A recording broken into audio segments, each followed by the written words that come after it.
Regala un pescado a un hombre y le darás alimento para un día. Enséñale a pescar y lo alimentarás para el resto de su vida. Pero si le enseñas acuicultura, contribuirá a la seguridad alimentaria y a la protección de los recursos marinos del mundo.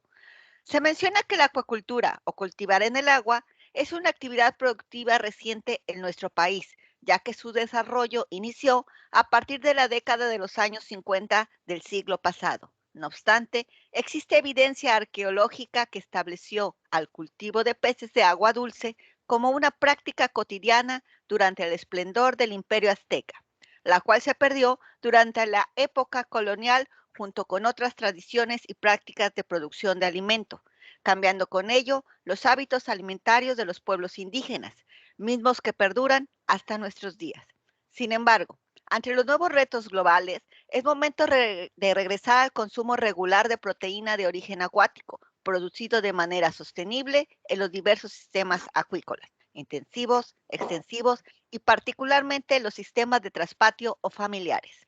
Su servidora, Verónica Lango Reynoso, a nombre de la Universidad Autónoma Chapingo, la Secretaría del Medio Ambiente y el Colegio de Postgraduados, les doy la más cordial bienvenida a este 10º simposio del quinto Foro Internacional de Ganadería de Traspatio y Seguridad Alimentaria, titulado Acuicultura Familiar, el cual estará moderado por el doctor Juan Lorenzo Reta Mendiola, profesor investigador del Campus Veracruz del Colegio de Postgraduados, a quien cedo la palabra para que nos guíe durante esta jornada. Muchas gracias. Adelante, doctor Reta, por favor.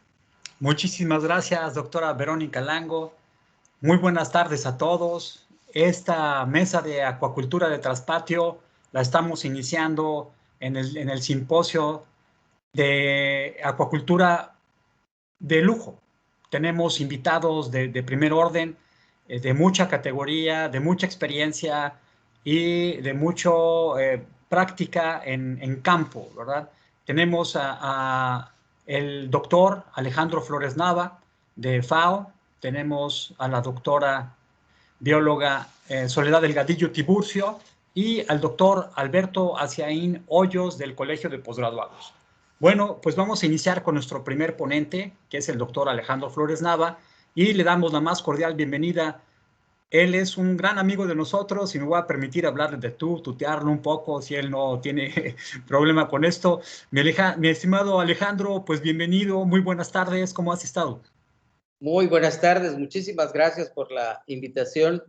Además, muchas felicidades por esta excelente iniciativa al colegio, a Verónica y a ustedes como organizadores. Muchísimas gracias por la invitación.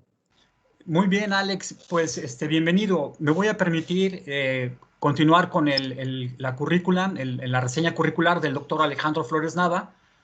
Y puedo mencionar que el doctor Flores Nava es originario del estado de Veracruz, México. Culminó su licenciatura en Ingeniería Pesquera en 1982 en el Instituto Tecnológico del Mar de Veracruz y obtuvo los grados de maestría en Ciencias en Acuacultura y Manejo Pesquero y su doctorado en Acuacultura, ambos en el Instituto de Acuacultura de la Universidad de Stirling, Escocia, Gran Bretaña. Su investigación doctoral se enfocó a la evaluación del potencial para el desarrollo acuícola en cuerpos de agua de origen kárstico de Yucatán, México, desde la perspectiva limnológica, social y económica. Ha dedicado más de 25 años desarrollando investigación en el amplio espectro de tópicos sobre acuacultura que incluyen ingeniería en acuacultura, el diseño de sistemas, ecología de sistemas acuícolas, cultivo de camarón marino, peces nativos de Centroamérica y anuros de importancia comercial. Los resultados de las investigaciones han sido publicados en numerosos artículos arbitrados, capítulos de libros y libros sobre temas afines a la acuacultura. Ha sido profesor de tiempo completo y jefe del Departamento de Recursos del Mar del Centro de Investigaciones y Estudios Avanzados INVESTAP del Instituto Politécnico Nacional en Mérida, Yucatán. Asimismo, fue director fundador de la Escuela de Recursos Naturales y del Programa de Maestría en Ciencias en Administración de Negocios Acuícolas de la Universidad Marista de Mérida, donde fungió como rector del 2004 a diciembre de 2008. El doctor Flores Nava ha fungido como experto técnico en acuacultura en la cooperación del Gobierno de México hacia un gran número de misiones en América Central, así como consultor del programa PRODESCA financiado por la Unión Europea, orientado al desarrollo de capacidades de acuacultura y pesquerías en todos los países de América Central. Como consultor de FAO, ha desarrollado un amplio número de revisiones regionales y análisis sobre aspectos claves en temas acuícolas. En América Latina, recientemente, ha participado como experto internacional de FAO en la formulación de Plan Nacional para el Desarrollo Acuícola de Uruguay. Fue también director y técnico accionista de una empresa acuícola exportadora con base en el sureste de México durante 6 años. Como consultor privado, ha ofrecido asistencia técnica sobre acuacultura en países de América Central, Estados Unidos de América y España. En octubre de 2008 fue designado como oficial de pesca y acuacultura para América Latina y el Caribe, con base en la oficina subregional en Santiago de Chile, actualmente en Panamá. Pues como vemos, tiene una experiencia enorme y vamos a tener el gusto de escucharlo, ¿verdad? Con estas experiencias de la acuacultura de traspatio o la acuacultura para pequeños productores, que es un enfoque también importante de FAO hacia América Latina. Alejandro, bienvenido, te cedo la palabra. Muchísimas gracias, Juancho. Pues bien, sin más preámbulo, yo agradezco la presentación, nuevamente la invitación y reitero la felicitación por esta excelente iniciativa. Bien, pues yo voy a hablarles en esta ocasión de un programa regional que diseñamos e implementamos en la FAO para fortalecer las capacidades de los acuicultores de recursos limitados de la región. Y esto ha sido hecho a través de granjas agroacuícolas demostrativas, aunque no de forma exclusiva. El diseño original, sistemas concebía, sin embargo, en el transcurso del desarrollo del proyecto, los propios actores sectoriales definieron también otras variantes de las cuales vamos a comentar en algún momento. Así que, bueno, la agenda la estructura de la presentación, pues tiene básicamente una introducción para saber quiénes son y por qué un programa de apoyo al desarrollo a lo que nosotros denominamos en la FAO los AREL, los acuicultores de recursos limitados. Y esta definición tiene que ver con identificar a los sujetos priorizados de atención de la FAO y de los gobiernos. Bueno, la Red de Acuicultura de las Américas, que fue un proyecto a través de la cooperación con el gobierno de Brasil, que permitió el financiamiento de este programa. Y bueno, como decía, las granjas agroacuícolas demostrativas como un instrumento para el fortalecimiento de estas capacidades. Y finalmente, algunos logros y las lecciones aprendidas de este programa que creo que es importante compartir. Muchas gracias. Sigue, por favor. Bien, en 2010, uno más. En 2010 hicimos un taller para identificar y para tratar de definir qué entendíamos por el pequeño acuicultor, por el acuicultor rural. Pensábamos y reflexionábamos, hablo en colectivo, en plural, porque los propios países, las autoridades de acuicultura de los países tenían dificultad para identificar o para definir escalas, sobre todo cuando se trata de este microacuicultor que tiene serios problemas para su autosostenibilidad. Así es que hicimos este seminario a través del cual se adoptó una definición para FAO muy importante que hoy forma parte de múltiples marcos sectoriales, legales en los diferentes países. Y básicamente los acuicultores de recursos limitados pues son aquellos que practican la actividad acuícola sobre una base del autoempleo, es decir, ese pequeño acuicultor que trabaja con su familia, que no demanda de mano de obra externa, ya sea que esta actividad la realice de forma exclusiva o complementaria de otras actividades económicas que muchos son de naturaleza agrícola. Pero una característica fundamental es que carecen de uno o varios recursos, sean de orden tecnológico, de capital básico, que impiden su autosostenibilidad económico-productiva en el tiempo y que también están limitados, ¿verdad?, para cubrir la canasta básica familiar que corresponde al país donde esto se practique. Entonces, un acuicultor de recursos limitados para la FAO debería ser alguien que está priorizado para la atención, ya sea del gobierno o de la FAO, pero en una etapa transitoria para alcanzar otro nivel que llamamos acuicultura de la micro y pequeña empresa. Y esta es aquella que es practicada con orientación ya comercial, es decir, más allá de la generación de alimentos para la familia, tiene una orientación meramente comercial, genera empleo remunerado, cuando menos en algunas etapas, y tiene cierto nivel de tecnificación. Por supuesto, está enmarcada en escala, en aquella que definen las leyes de cada país para las micro y pequeñas empresas, ¿verdad? Algunas características genéricas, por supuesto, que ustedes probablemente estarán inclusive familiarizadas,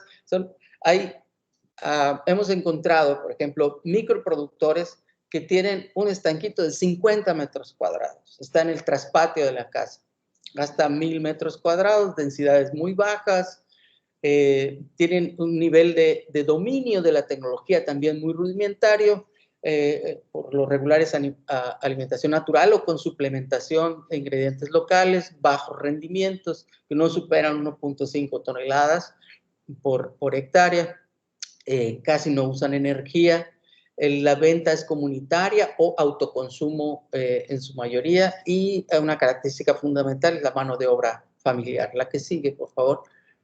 Bien, entonces, ¿por qué un programa de apoyo al desarrollo de estos apicultores de recursos limitados? Como decíamos, por definición, estos carecen de una serie de capacidades y recursos para ser autosostenibles en el tiempo. Casi siempre los vemos como parte de programas sociales, están incluidos en programas oficiales de subsidio permanente, ya sea de semilla, ya sea con algo de alimento, asistencia técnica esporádica, pero se ven muy limitados para ser autosostenibles, ¿verdad? Sin embargo, hay una gran cantidad, ahora vamos a hablar de ellos, pero hay una gran cantidad de familias que dependen, ya sea exclusiva o parcialmente, de esta actividad, y su producción de alimentos, producción de pescado, contribuye de manera significativa a la seguridad alimentaria y nutricional y al autoempleo local. Y tiene una participación netamente familiar, en particular mujeres, jóvenes e inclusive personas de la tercera edad participan en estas actividades. Una alta proporción de estos acuicultores son también agricultores familiares que tienen esta actividad acuícola complementaria. Esto brinda la oportunidad para promover esta integración productiva. Muchos de ellos utilizan los mismos nutrientes, por supuesto, los mismos recursos, agua, espacio, energía, para actividades complementarias o integradas. Y algo muy importante es que han sido una población, en muchísimos casos, invisible para las políticas públicas sectoriales. En muchos casos estos están dispersos geográficamente, ¿verdad? Entonces esto les lleva a una marginación de las políticas públicas y servicios que les podrían llevar a alcanzar el siguiente nivel, que sería el de acuicultor de la micro y pequeña empresa. Nosotros realizamos en 2015 un pequeño diagnóstico en 15 países y con ello identificamos de manera preliminar a más de 100,000 productores, es decir, más de 100,000 familias que en ambas categorías tienen dependencia tal vez exclusiva o inclusive parcial de esta actividad. Y para que vean ustedes la importancia de esto, es que, por ejemplo, en países como Colombia, más del 85% de la producción nacional depende de este tipo de escala de productores. el 80% en Bolivia, perdón, el 85% en Bolivia, el 80% en Colombia, y en países como Paraguay, que es un país mediterráneo, es decir, no tiene acceso a costas, pero allí el 92% de la producción acuícola nacional proviene de los acuicultores de recursos limitados y de la micro y pequeña empresa. Entonces, tienen una función muy importante también en la economía. Ese mismo año diseñamos, a partir de ese diagnóstico, un programa regional en 5 países. De hecho, fueron 6. Ecuador también está incluido, aun cuando ahí no hubo un seguimiento puntual, porque el gobierno solo solicitó algunos recursos y orientación básica, y ellos se encargarían de dar seguimiento. Entonces, para nosotros fueron 5 países donde diseñamos y todo un proceso alrededor de la instauración de granjas extractivas.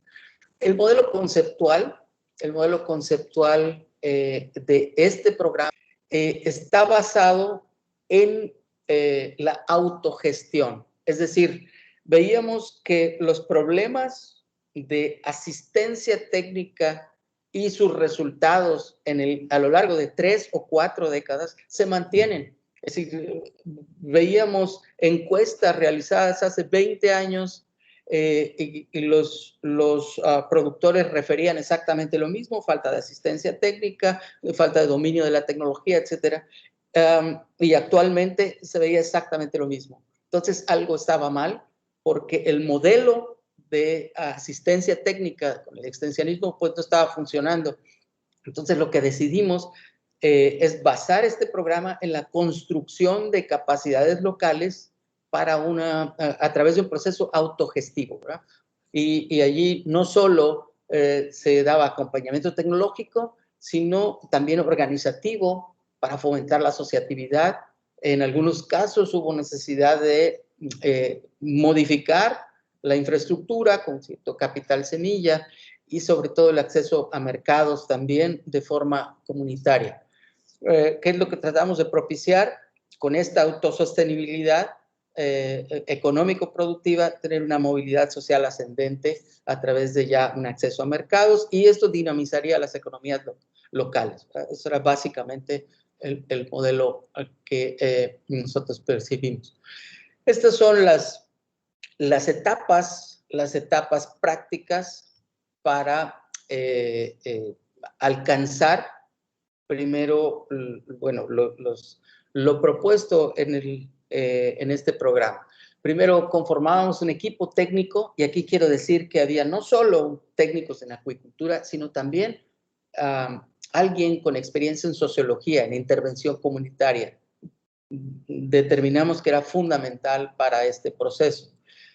Se seleccionaban previamente algunos sitios piloto con algunos criterios, por ejemplo, que como esto se hacía con productores, que el productor fuera un líder positivo en la comunidad, que fuera bien visto, que fuera de alguna manera influía en las decisiones, cuando menos técnicas, de los demás. Algo muy importante, obviamente, para hacer posteriormente una evaluación del impacto del proyecto, del programa, era el establecimiento de líneas de base de orden productivo, económico, es decir, ingreso familiar, organizativo, inclusive de orden ambiental, también la disposición de los desechos orgánicos y demás, el consumo de pescado en la comunidad, sin una serie de elementos que constituían las líneas de base. Por supuesto, con toda esta información, pues, había una aproximación a la comunidad y se hacía un acuerdo tanto como con la organización, si él dependía de una organización, y con la comunidad, para trabajar conjuntamente, y posteriormente, si había necesidad, se haría una conversión de la unidad de producción para una granja demostrativa. Aquí algo fundamental era: vamos a apoyar, vamos a hacer un acompañamiento técnico, vas a desarrollar tus capacidades, y la única condición es que esto esté abierto como una escuela de campo para los demás productores.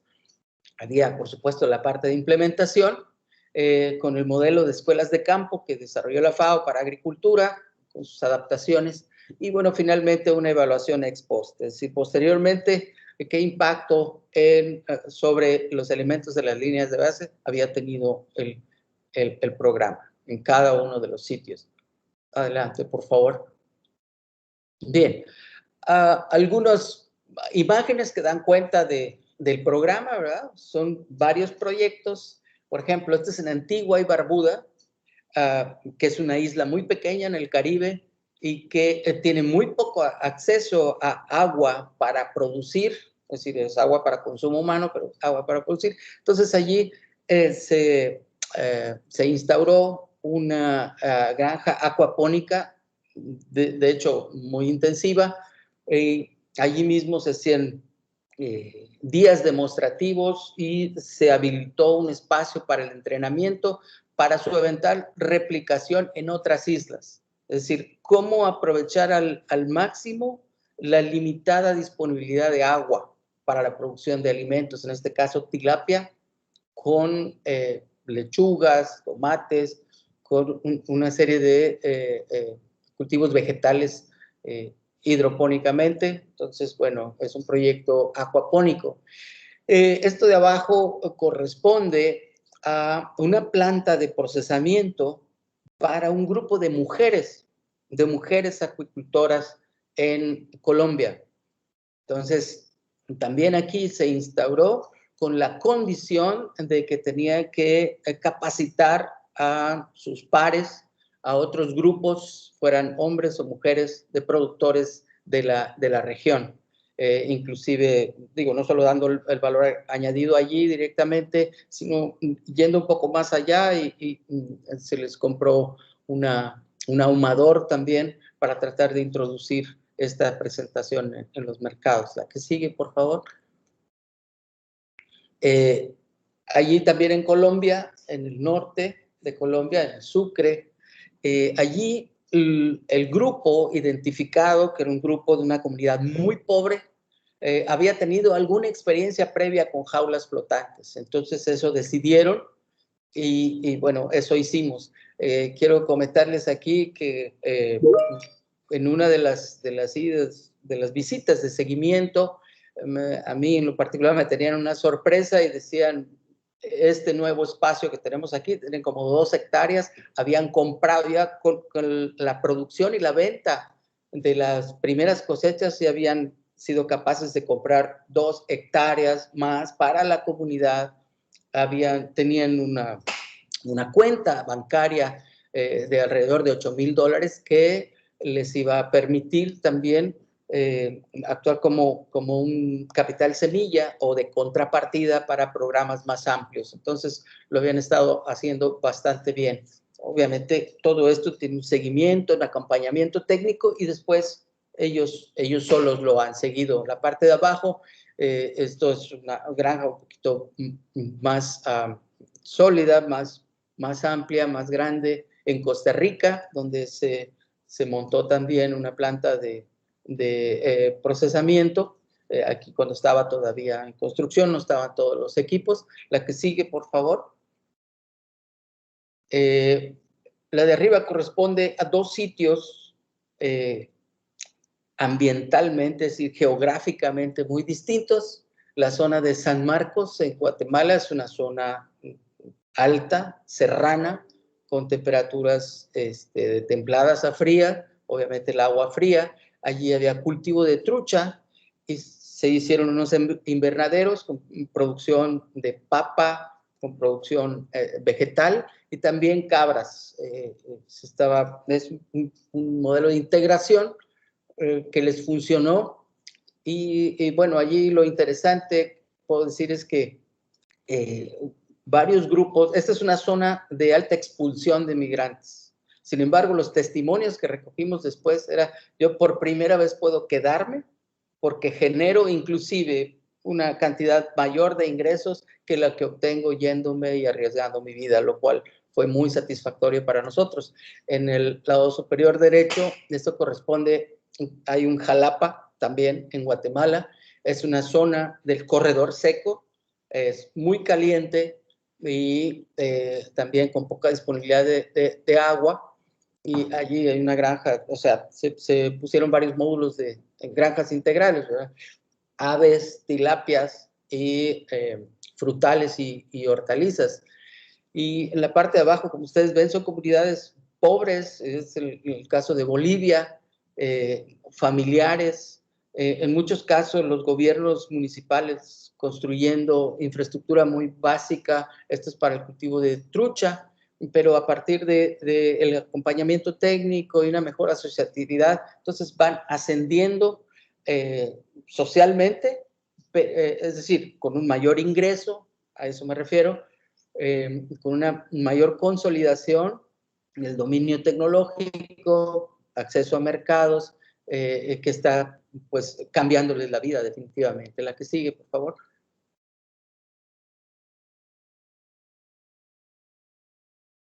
Bien, esto es Paraguay, ¿verdad? En Paraguay, muchas granjas integrales de este tipo. Por ejemplo, la del cuadro, la de la lámina inferior izquierda, este corresponde a una comunidad indígena, pero indígena guaraní, y allí producción de cerdos y producción de tilapia. La de arriba también es cerdos, tilapia y hortalizas. Igual este señor que está allí se llama don Hilarión Gaona, que es nuestro campeón. Es una persona con una sensibilidad social muy importante y además muy, muy inteligente, que logró captar, asimilar todo lo que se les dio y lo ha multiplicado con creces. Ahorita vamos a hablar de ello. Abajo, patos. Esto es en una escuela en particular, que eso también permitió impulsar procesos también en una escuela secundaria, donde tienen internado. La que sigue, por favor.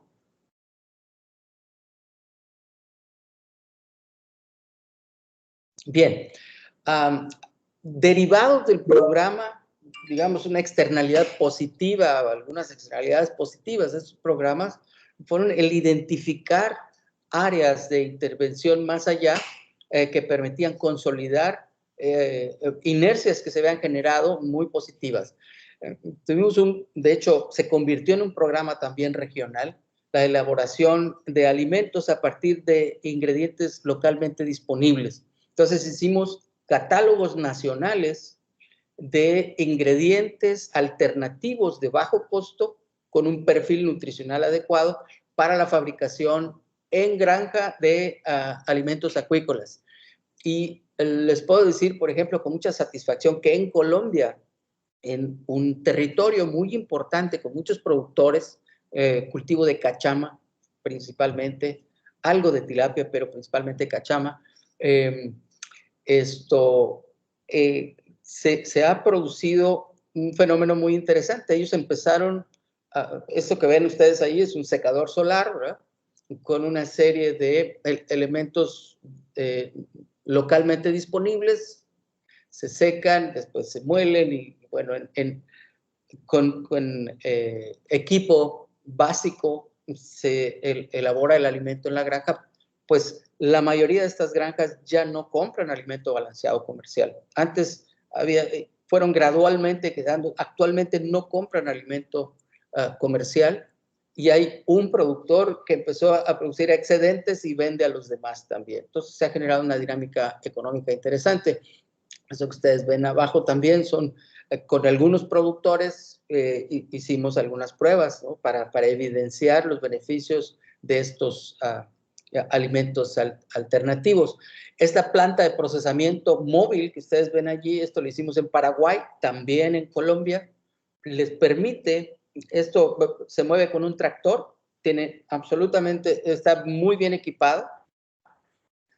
Entonces llega a un punto estratégico donde convergen productores, hacen su maquila allí y esto se mueve a otro punto estratégico de la geografía, sea local o inclusive en otras áreas del territorio nacional. Esto ha funcionado muy bien, hay en Paraguay y hay en Colombia. Y en acuerdos hay un centro muy interesante que es el Centro de Productividad del Tolima, que ha acompañado también mucho de estos procesos. Nosotros tuvimos un acuerdo con ellos y hay marcas colectivas que se han generado a partir de estos programas, lo cual pues les permite consolidar su sostenibilidad, sobre todo comercial en el tiempo, ¿no? En la que sigue, por favor. Bien, bueno, básicamente para comentarles algunos logros del programa. En prácticamente todos los casos, en todos los sitios, hubo un incremento sustantivo del rendimiento. Esto que está aquí de Ecuador, que decía de 30,000 bajó a 7,200, es porque estaba parada. Era una granja bastante grande, parada, y bueno, cuando hicimos el programa, el gobierno nos solicitó apoyo para la reactivación, ya que había sido esto reasignado, era una empresa privada y lo pasaron a una empresa comunitaria. Entonces, allí hicimos una intervención, básicamente apoyándoles para reactivar, pero no dimos seguimiento.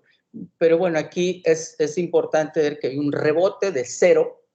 O sea, lo último que se captó fueron 30,000, o sea, 30 toneladas por año, y bueno, estuvo parado, y entonces la reactivación es por eso esa diferencia. En todos los casos, pues aquí el mensaje es, hubo un incremento en el rendimiento.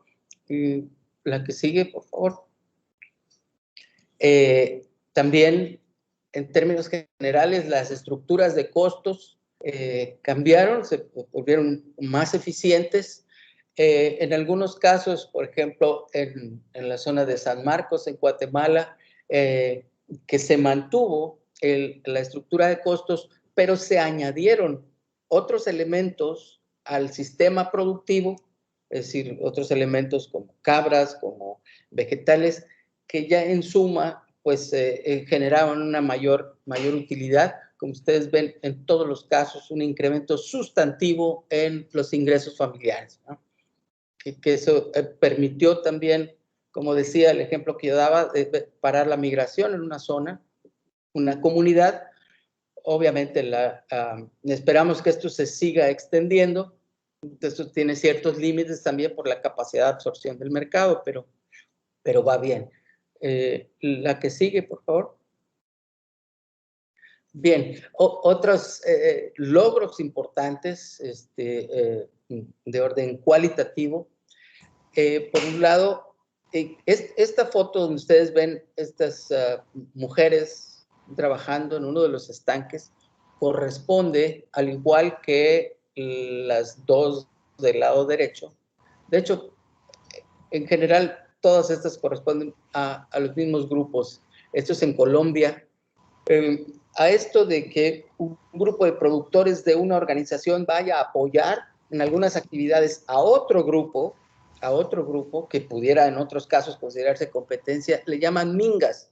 Las mingas es una expresión de la solidaridad y la asociatividad que se fortalece entre los productores. Y aquí yo quisiera decirles que hay una satisfacción personal porque estos dos grupos, son dos grupos, se llaman, bueno, El Dorado y El Castillo, son dos comunidades, estaban enfrentadas durante el conflicto armado de Colombia, estaban enfrentadas a muerte, o sea, no se podía pasar de un lado a otro.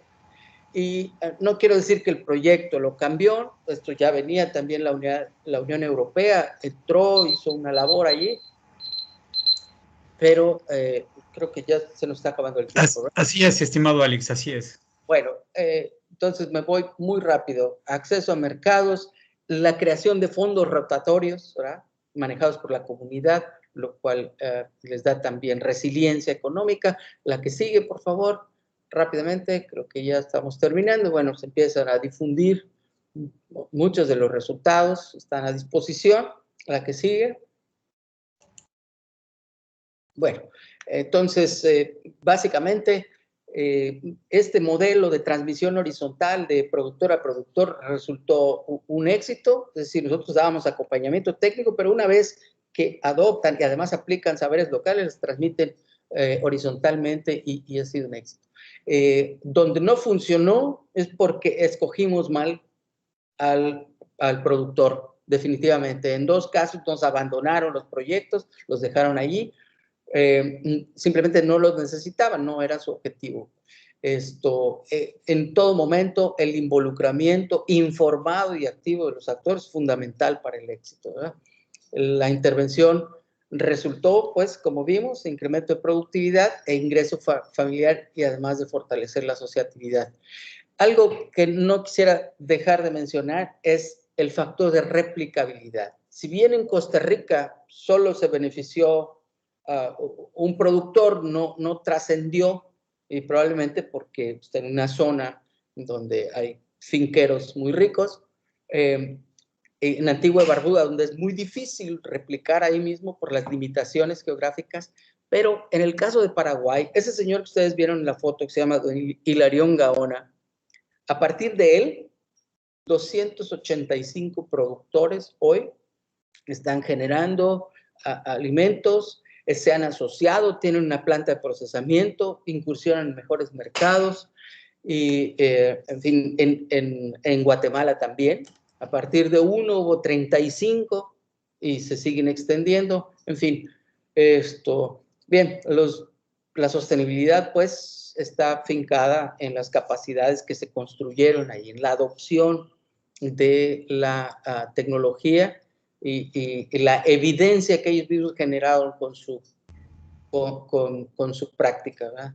Pues creo que con esto yo termino aquí. La que sigue parece, bueno, esto es simplemente para decirles, reiterarles lo que les decía de Colombia. Este dibujo fue de un niño en la primaria. Si ustedes ven en la parte superior del dibujo, ven armas, ¿verdad? Ven una cerca, eran las comunidades del Dorado y el Castillo, y en la parte de abajo, cómo los ha unido la acuicultura. Y eso lo dijo un niño, lo expresó un niño en una escuela. Entonces creo que esto refleja también el éxito de este programa. Muchas gracias. Muchísimas gracias, Alejandro, doctor Alejandro Flores Nava, de FAO Latinoamérica. Le damos muchísimas gracias por su excelente presentación, ¿verdad? Muy comprometido se ve la iniciativa del proyecto y pues es un ejemplo, ¿verdad? De desarrollo de proyectos basado, ¿verdad? En una línea base de cómo parten las comunidades, ¿verdad? Cómo parten socioeconómicamente y cómo se van desarrollando hasta lograr lo que mencionas de don Hilarión Gaona, que es realmente un ejemplo, que pudiéramos futuro poder percibirlo, estudiarlo más a fondo, porque la complejidad pues de los proyectos es inminente. No quiero decir que sean difíciles, ¿verdad? Sino que hay inmersas tal cantidad de situaciones económicas, sociales, hasta probablemente de la tipología del productor, que sí lo vuelven complejo. Pues bien, Alex, te agradecemos muchísimo tu participación. ¿Quisieras decir algún último comentario? No, simplemente agradecerles nuevamente la deferencia de la invitación y reiterarles que en la FAO estamos en la mejor disposición de seguir acompañando los procesos. Ustedes en el Colpos hacen una labor esencial, muy importante, no solo en la formación de recursos humanos, sino en la intervención comunitaria, y eso la verdad es muy compatible con lo que buscamos. Yo les felicito mucho y bueno, me da muchísimo gusto verles bien. Les dejo un abrazo de amigos como desde hace muchos años. Así es que sigan muy bien. Igualmente, Alejandro, y esperamos pronto podernos saludar y estrechar la mano. Claro que Que sí. tengas mucho éxito en el futuro en FAO y en Latinoamérica. Gracias por tu participación. Que estén muy bien. Hasta luego. Hasta luego.